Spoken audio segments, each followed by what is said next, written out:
Hello, everyone, and welcome back to 10 Seconds, the XC Off-Road Cast.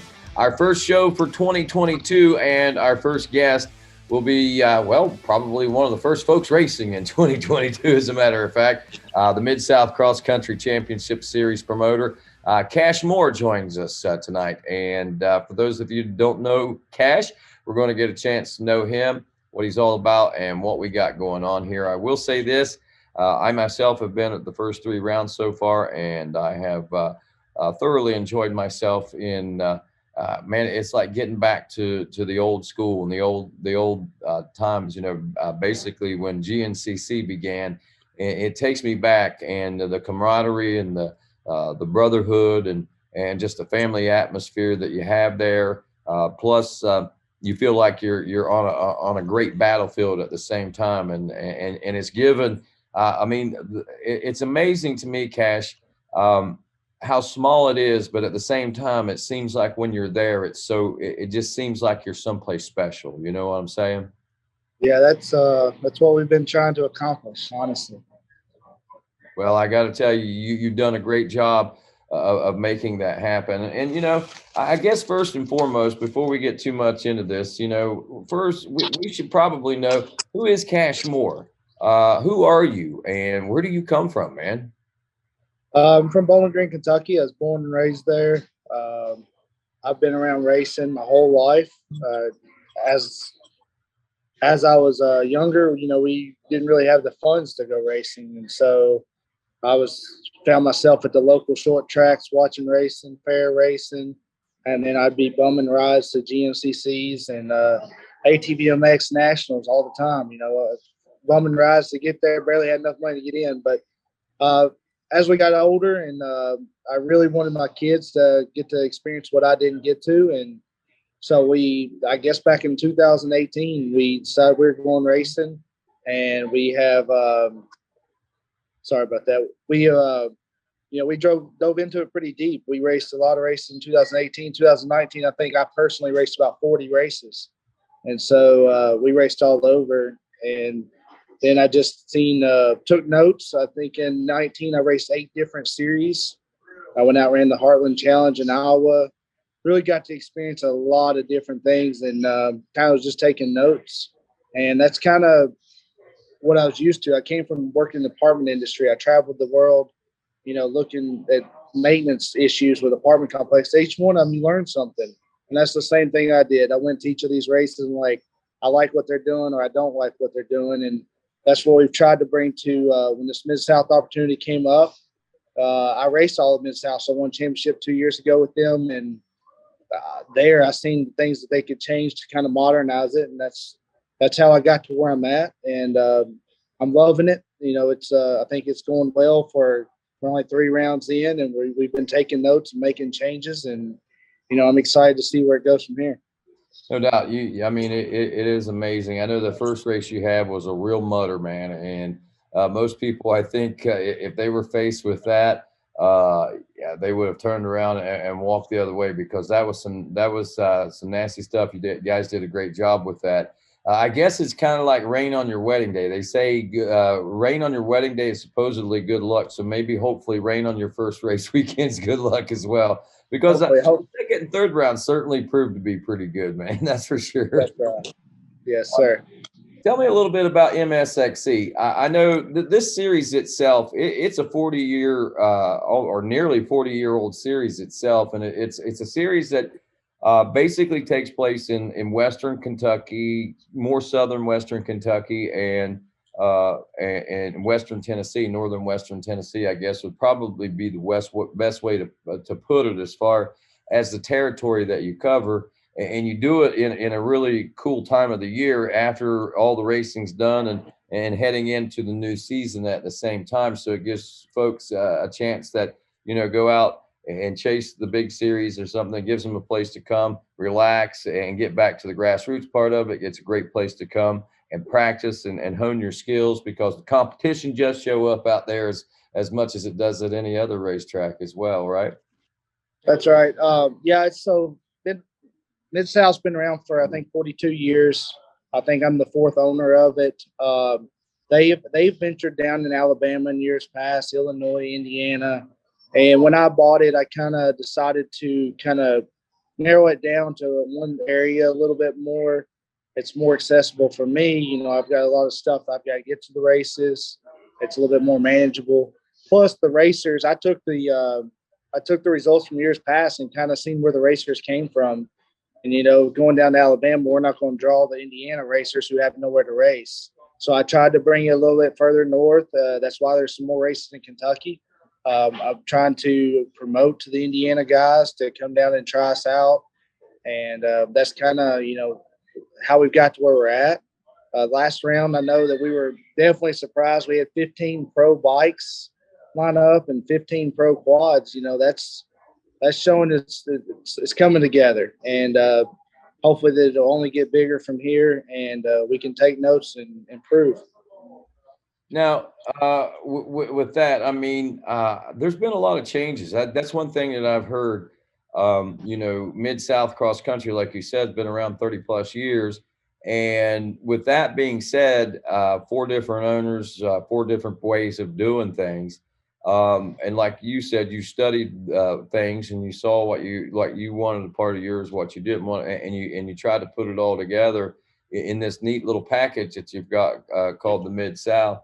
And it all seems to be working out pretty good for you right now. Do Obviously I mean, if I was to say, how's it going so far? What would your answer be? I think it's going great. It's we always want more, and that's what keeps us going. But I just kind of wanted to hit on the changes there for a Yeah, second. that's what I was going to ask. We've definitely made drastic changes. I think a lot of people are nervous about the changes we were making. The biggest change was probably going to a 2-day event, and my kids raced youth quads, pee-wee quads, and I've got a lot of friends in the area that raced them and was begging for somewhere to race. So that was one of the first things. The biggest change was splitting it up to a 2-day event. Clearly, I take on more expense doing that, but it's worth every penny to get these kids out there. Then we got obviously you as an announcer. We invested in sound equipment, signage, banners, merchandise trailer, event shirts like I'm wearing now. They didn't do those, before. I think they had here and there, but it wasn't an every weekend thing. And so it's just some things that I took from other places, and I was like, this is what we need to incorporate. And we're going to continue to make changes. It's just, you got to live and learn. I mean, honestly, round 3 was the first track that I'd ever laid out by myself. And I think the track went over well. A lot of people were nervous about me laying out a track. And then we had, one issue or 2 issues, but I learned from it. And I've been out laying out the adult track today out in Columbia, all new track. So I've got to lay out every bit of it. There's only thing there's some oil roads to get to their oil wells, but so it's been an adventure to say the least, but I think we're in the right direction, and we're going to continue to grow. Good. And so tell me a little bit about what's coming up with the Columbia rigger. I know I've been seeing a lot of things on your Facebook page, and if folks that are watching this don't follow the MSXC Facebook page, and I'm sure you've got Instagram and things like that also, that's definitely a ticket to follow, because it gives you a lot of insight. And you guys are really busy when it comes to the race week, the information that you provide through your texting alerts and things like that, the information you provide through the social media network. I mean, that's pretty impressive for the operation that you got going on, Kash. I mean, you do a really good job of communicating with customers, I think. Yeah, well, I appreciate that. So the Columbia rigger, yeah, it's this weekend. It's going to be a great course. Definitely going to be watching the Facebook, because I posted some previews of the track already. I mean, it's no arrows or anything, but it gives you an idea of the terrain. They did get 4.5 inches of rain this last weekend, so we were nervous that we weren't going to get to race. And luckily, it's all hilly, so the waters ran off. The only thing it affects is some of our parking is in lower areas where it's still wet. So we just ask people to kind of pack lightly. No matter what you bring, we'll get you in here, but it's the less we have as far as big rigs, the better, easier it's going to be on us. But the So track's going to be basically bring your pickups if you can. If you don't have to bring the Class A's, don't bring them. Bring your pickup trucks and go old school, right? That's right. That's right. We definitely want everybody to come hang out with us. We don't want people not to bring campers because we love, anybody that's been to one of my races, I go and say hi to everybody that's camping, and that's kind of what I've been trying to do is intermingle with my racers and get their feedback, and that's so we want people to camp. And like this weekend, I know that I took the pit quad race off. We weren't really getting the results from that, so we put in chapel. So we're going to do a chapel service there on Saturday night. And then I'm going to provide pizza for everybody. So I'm going to go get pizza. Anybody wants to come out, and short chapel, 10, 15 minutes. Let's fellowship, eat pizza. And then I actually last night figured out how to set up the scoring rig, the bus with all the TVs to show Supercross, and then link them into our speaker systems. So we're going to be able to sit around the scoring bus and watch Supercross together. And so we definitely want people to come hang out with us in camp. So we're not trying to discourage that. But obviously, if you're just coming one day to race, please bring your pickup truck. Don't bring your RV is all we're asking, because it is going to be tough. Yeah. But like you say, I mean, if you're coming for the day, spend the whole weekend with you, because That's right. it's worth it. It is a great atmosphere, and the down to earthness of it all, I mean, that's one thing that we have in the off-road racing world. I know at GNCC we still have that, but I mean, smaller numbers, smaller scale, I should say, because it just seems to be that much tighter and that much cooler, and I just love the atmosphere there. I mean, and one thing I'm impressed with is the fact that your numbers have been increasing with each round. I know, like you said, coming into this, a lot of people were concerned. A lot of people were worried. What's Kash going to bring to the table?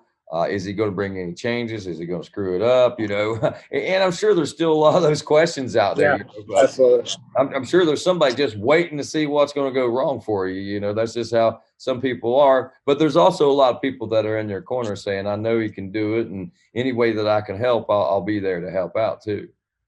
Yeah, honestly, like I said, I think you're talking about the network of people. That's one thing I was trying to do when I bought this. Everybody's like, "Oh, he's a quad guy. He's a quad guy." They were all concerned about that. I think that they probably see different now. That I treat everybody equally. I don't favor anybody. And you see me on the starting line, I tell every single racer before every race, good luck.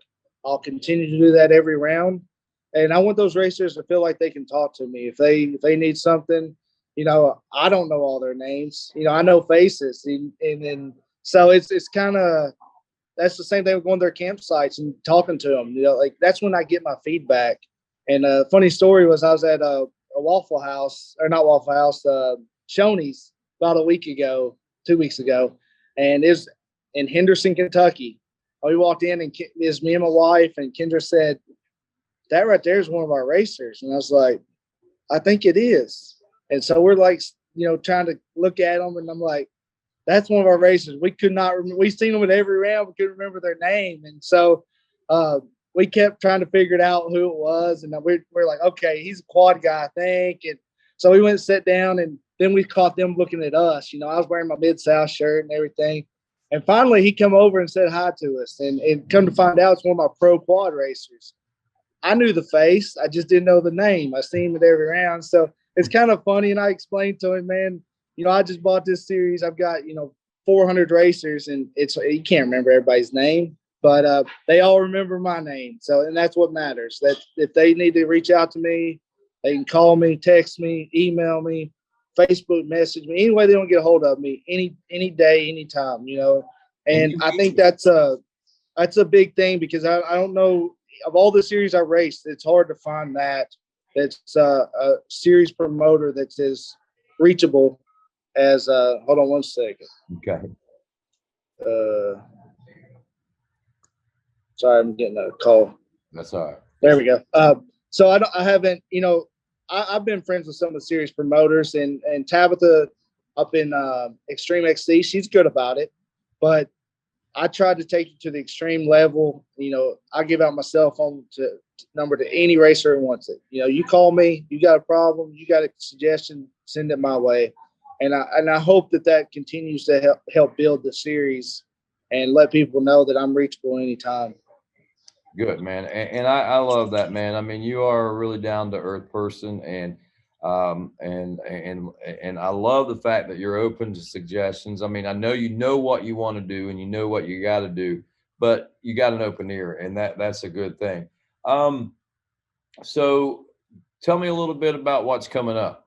As I know we got the Columbia Rigger coming up, but as I look at the schedule, I see here that let's see, where's that at? I got it written down. We We got got the Columbia Riggers. Glacier. Yeah, the Glacier Run on the 22nd and 23rd. We got the 8th and 9th is the Columbia Rigger, then the 22nd and 23rd here in January, the Glacier Run in Greensburg, Kentucky. Tell me a little bit about that one. Yeah, the Glacier Run is at it's at a place that's been run by a lot of different, a lot of series have raced there in Greensburg, Kentucky. Nice parking. It's 400-acre place. We're gonna have a lot of nice trails to work with existing there. So hopefully we can lay together a really nice track. There is a motocross track on the back, so I know that from round 3, everybody seemed to enjoy the motocross track, and so we'll probably incorporate it in if possible, and the track's in good shape. And then after that race, I think we go to the Hideout, and that's in Tompkinsville, Kentucky. Another new property, never been raced. 450 acres, I think we have there, and in the parking lot's a cave. It's a whole new, it's a cool little deal. Kids can go over and look in the cave, and but that track's going to be really nice. I do have a couple of schedule changes that I'll go ahead and announce on here. Loretta Lynn's has moved up a week earlier, and that is don't hold me to the dates. I'm off the top of my head, it's like February 26th and 27th or 27th, 28th, whatever that weekend is. And then round 8, Edge River Run, we've also moved up a week earlier. And I think I don't even want to quote the date because I'm not sure. It's just a week sooner than it was. We wanted to schedule around GNCC. We have a lot of youth riders and peewee riders that race GNCC for points. And I made a commitment to them from early on. You can go back and look at our post that when GNCC schedule comes out, we will work around GNCC. And I hope that a lot of our racers race GNCC. I mean, that's national level is where it's at, and they come get our practice at Mid-South. Yeah, that's good, and I appreciate that because that means that I get to come too. That's right. And I think it's great that you've got that respect for the national series like that. One thing, you're not AMA sanctioned, correct? Are you? We're not AMA sanctioned. And is that something that you look forward to in the future if the series continues to grow? Are you looking for that or anything like that? Or are you just happy doing your own little thing where you're at? Mid-South used to be AMA sanctioned, and they got away from it, several years ago. I can't remember how many years ago. It's definitely something that we may look into in the future. We want to kind of see where the series goes, how it grows, and I'm one that's going to change with the times. And I think that Mid-South in the past, they ran the AMA thing for a little bit, and then they got away from it. But one thing that never really changed about Mid-South is they just kind of stayed steady. And one thing you always see from me is I'm always looking for the next edge. What's the next new thing? I'm always the one who's wanting to take the chance on something new. And so anything new technology wise, we're going to try it. If you send it to me, we'll try it. I like that attitude, man. I mean, because there's not a lot of people. I mean, there's people that'll say that, but there's not people like you that will actually do something like that. You know what I mean? It really does take an open mind. And to say that and to follow through with it, and I've seen you do it. I mean, I've seen you talking to people, and you take everything to heart, man, and you listen and you weigh the options. I mean, it ain't like you just do a knee-jerk reaction because somebody asks you to do something, you go do it. you think about it and you say, okay, how does this benefit the whole circumstance and the whole situation? And that's what I appreciate about you, man. You don't make any sudden decisions, right off the cuff. You think about something before you make your next move. Kind of like a chess player. That's pretty good. Yeah. A lot of times I tell people I'm gonna look into it, or let me think about it for a minute. And sometimes people probably think it's just blowing you off, but that's me. I'm doing my homework on it, and that's kind of how I've always been. I do research, ask, use my lifelines. I ask a couple friends who've been there before, and that's kind of what I do before I just throw out an answer. Well, when the season's over, Cash, what are you hoping that at the end of round nine and the final checker flag waves, you guys shut the door on the sign up trailer and put that ball down on the hitch and get ready to pull out. What do you hope and what do you expect to be able to reflect upon? And I think no matter where it goes from here, it's been a success already. To buy a series, make all these changes, uh, the friendships that I've made, the new racers that have come and raced with us. I mean, it's a win now. We can shut the door right now, and I'm happy with how the season's gone. But um, I definitely just want to keep growing the series and making improvements. I hope to learn a lot this year that we can implement next year. And I think you're going to see a lot more changes next year. I mean, just to be honest with you, it's my first year. Let me get it under my belt. And there's going to be positive changes to come for sure. That's awesome to know, man, and to know, like I said, I almost muted myself right there. It's awesome to know that, and like I said, people have asked me when I'm at the races, they say, "What are you doing here?" And the answer that I give them, Cash, and I don't know if they tell you, but I say, I believe in what that man's doing. I like what he's doing, and I want to be a part of it. And that's why I'm there. I like what you're doing. I think you're a good family person. Your wife, your daughter, you're all a part of it. Your sister's there. She's a part. I mean, the network that you've got that helps you out right now is unbelievable, man. I mean, one person can't do it all by himself, and you've been able to assemble an amazing team. Yeah, I definitely got the support of my family, and that's what the sport's all about. It's family, man. I got my wife's running the registration. Her parents are the ones that run the merchandise trailer, and so they get to come out and camp with us at they weren't race fans. They come and watch the grandkids race a couple times, but they're loving it. They're loving getting to talk to the racers. My sister, when I bought the series, she was kind of the first person that kind of reached out to and was like, "Hey, I'm going to give you the most important job at the races." And that's what I did. I gave her scoring, and nobody wants that headache. But I'll tell you that she is really taking initiative on it. Uh, I don't think people realize what goes on behind the scenes. I mean, right now I'm up in Indiana picking up, event trophies and stuff. But my sister's at home right now working on live scoring. So we're constantly we purchased a live scoring system. First two rounds we didn't have service. The third round we couldn't get it to work. So she's at home. She's been calling while we're on here. I think they've got it working. So hopefully at this round, I know we've got service up on the hill. Hopefully we're going to have live scoring. But back to my sister and the family atmosphere. My brother-in-law, he's up there at the finish line working. And then the rest of them are just a group of friends. I have a fencing business. The guys that work for me fencing, they come out there and work at the track.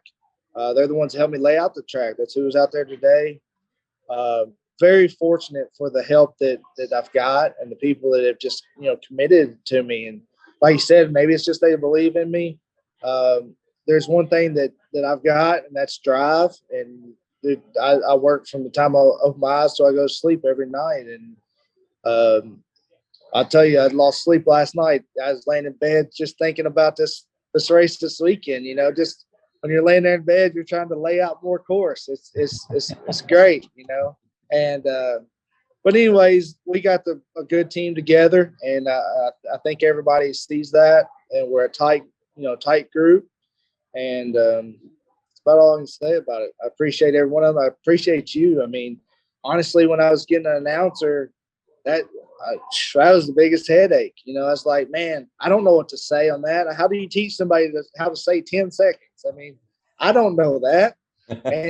And so I was like, you know, I talked to a good buddy, David Hawkins, and he's like, man, you need to reach out to Rodney. And I was like, Rodney ain't gonna mess with me. I'm a nobody, you know, and here we are, you know, but it was very nice to be able to go to first round one, and I say, here's the speakers I bought, hook them up, because I don't even know how they hook up. And it was so nice. And then round two, you came back with some more equipment and linked the speakers together, and it's honestly, the team has just came together. We're all learning together. We're making improvements, and I think it's just going to continue to get better, honestly. I tell you, man, it took about 5 minutes, maybe less, in our conversation and hearing what you were talking about. I'm going to tell you, normally I take the winter off and I dedicate it to more, you know, to just being lazy. I'm not going to lie. I like to take that time, but I thought, you know, I'm going to do it I'm going to do this. I want to be a part of something because I just I love grassroots type ideas, man. And this is exactly what it is. It's grassroots with a feeling and an appeal of something bigger and larger that looms with it. You know what I mean? And Yeah. it's funny how it seems so local at the same time, but at the same time, you feel like you're someplace important, and you feel like, at least I do whenever I go through the gates, man. I think you do a great job of decorating. I think that comes in. I know as silly as it sounds, I think that comes into signage, you know, like, when you walk up and you got all these banners and sponsors and you got flags flying, it makes you feel like, wow, this is a big deal. I mean, I honestly think that's probably one of the biggest improvements, that the difference from Mid-South before. I know you didn't go there, but you know, it was kind of basic, you know, just and I'm not taking nothing from those guys. They had a better turnout than I've had yet, you know, but it's just I have a different vision than the prior owners. That's all it comes down to. But I think that you get that feel because of just the signage everywhere, you know, putting in pro heels, something as simple as that. Like this Columbia rigger, honestly, I got a perfect little spot. Pro heel's not real bad, but there's a little creek jump right there with it. There's a downhill with a ledge they can jump off of coming down to the creek. So it's going to be like a 3-in-1 kind of deal. You go there, you get the whole show, and it's literally right beside parking. So, you know, just stuff like that to make it spectator friendly, you know. And I mean, I'm getting carried away talking about just rambling, but you know, it's just crazy how it all comes together. Hey, you know what? Get carried away all you want, man. You got something to be proud of, and something to be boastful about and to talk about. So, no, that's great. I'm looking forward to it. How do we get more information? If we want to know more about you, where do we go? The number one place is probably Facebook for updates, but for basic information on classes and fees and all that, our website, msxc.com. It's where you can pre-register. msxc.com, huh? msxc.com. And I mean, we that's another thing we done is we changed the logo, built a brand new website. We tried to make it more user friendly, and like literally any question you have is probably answered on that website. And if it's not, send me a message because I need to update something on the website. I mean, that's just what it is. I want all questions to be answered there. Awesome, man. And we also have Instagram, MSXC_racing is the Instagram handle. Awesome. That's amazing. And I'll let you go, but any other shout outs that you might want to make, or any other parting shots, or any other? And if I come more prepared, I would have a list of the sponsors. I'm not going to say them because I may not get them all. But we definitely have a great group of sponsors that, you know, we wouldn't be able to do this without them. Fly Racing is honestly probably the biggest one. They really help us out. Check them out. Show them some love. I'll tell you what, I am going to hit all the sponsors I can remember, and if I forget you, I'm sorry. But 4K Graphics does all of our shirts, our trophies. The John Dial Tree Service is a sponsor. Ron Craven's Construction. Mud Motorsports out of Martinsville, Indiana. Those guys up there, if you need any parts. I personally order stuff from him, and he ships it to me. I have it in 2 days. I mean, he's just as fast as our other sponsor, Rocky Mountain ATV. You know, you order from them, and they have it right to you. And I think that was a big improvement this year, getting the race gas on. We were a little behind on getting it all sent out, but everybody should have the race gas now, and every little bit helps. And we definitely appreciate Rocky Mountain ATV coming on for that. Plethora of power sports, outdoor and marine, I think it is. And, those guys have really helped us out. They're the ones that keep our track sweep machines running, the side-by-side generators. If anything goes wrong, they have it, they fix it, and they get it back to us. They've been a tremendous help. We just got a new sponsor that starting this weekend, BRM Off-Road Graphics. They're going to be the official graphics sponsor, and they are giving away a set of bike graphics and quad graphics for every round at the rest of the races, and then one at each at the banquet. So and then any MSXC racer is going to get a 20% discount. So that's awesome for them to come on board. They've always done my graphics for my quads. Excited to have them. I'm trying to think of the rest of the sponsors. BWT, don't squint, get Dick's window tent. What's that? BWT, Dick's window tent, don't squint. Yeah, Dick's window tent, don't squint, get tent. Dick McElwain, we greatly appreciate you, man. He runs the buddy races at our races with his son. He's been a long time racer. He was actually a promoter in Mid-South, many, many years ago, and he wanted to be a part of it. Oh, ARSFX. Chris Berry up there at Southern Kentucky Motorsports. He bought ARSFX. Great guy. Got A-arms, suspension, exit suspensions, what he sells. Show them some love. You probably know. Again, off the top of my head, man. I'm forgetting somebody. I know how it goes, man. But they know that. Look at your shirt, man. Aren't they on your shirt? Oh, I'd have to take it off. They're on the back. But turn around, let me. I don't know who all's on there, but anyways, we appreciate all the sponsors, and we definitely couldn't do without them. And I'm sorry if we forgot any of them. They know you. They know you mean it. They know you love them, and they know you mean it, man. I mean, they believe me. What you got going on, just because you might have missed them right here. Oh, I just remembered one. Action Off-Road. Oh, okay. Big sponsor. Yeah. They've done a good job. Those guys reached out to me and wanted to be a part of it, and definitely glad to have them as a part of our series too. Awesome. And anybody else, will tag them in the comment section. That's right. We love you too. We just can't think of it right now. Well, Kash, thanks for joining us. I'll see you this weekend, and hopefully see everybody that's here watching out there this weekend as well. All right, awesome. Thanks, Rodney. All right, Kash Moore. I'm Rodney Tomlin, and that was Quad Radio in 10 Seconds Cast. Thanks for listening and watching.